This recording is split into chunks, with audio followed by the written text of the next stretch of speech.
স্বাগত 1433 বঙ্গাব্দ। নতুন বছরকে বরণ করে নিতে প্রস্তুত পুরো বাংলাদেশ। এরই ধারাবাহিকতায় উলিপুরেও বিভিন্ন আয়োজনের মধ্য দিয়ে উদযাপিত হচ্ছে আজকের বাংলা নববর্ষ। এই মুহূর্তে অবস্থান করছি উলিপুর মহারানী স্বর্ণময়ী স্কুল অ্যান্ড কলেজে। এখানে আপনাদের যদি একটু দেখাই যে উপজেলা প্রশাসনের আয়োজনে আজকের এই যে র্যালিটি আছে সেটিতে অংশ নিতে ইতিমধ্যে উলিপুরের বিভিন্ন স্কুল কলেজ থেকে যে শিক্ষার্থীরা আসে তারা কিন্তু এখানে উপস্থিত হয়েছে।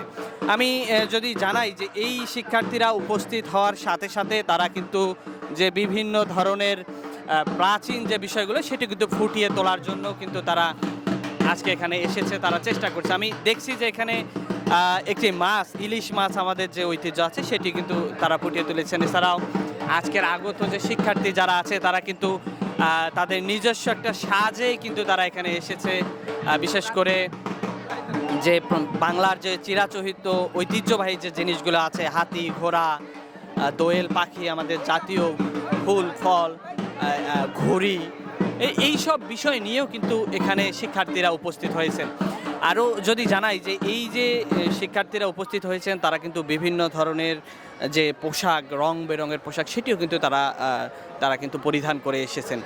আমি এছাড়াও এই যে উৎসবটি আছে, আজকের এই উৎসবকে কেন্দ্র করে যে র্যালি হবে সেই র্যালিতে অংশ নেওয়ার জন্য যে শিক্ষার্থীরা আসছে তারা কিন্তু বিভিন্ন ধরনের প্রাচীন যে সাজসজ্জা আছে তারা কিন্তু সেগুলো করে এসেছে। বিশেষ করে ঘটক, বরকনে, সাপুরে, এইসব কিন্তু আমরা লক্ষ্য করতে পারছি। এছাড়াও যে এখানে বাংলার যে প্রাচীন একতারা, দোতারা এবং যে হাতি, ঘোড়া, এগুলোর প্রতিকৃতিও কিন্তু আমরা আজকের এই যে প্রোগ্রাম সেখানে কিন্তু দেখতে পাচ্ছি।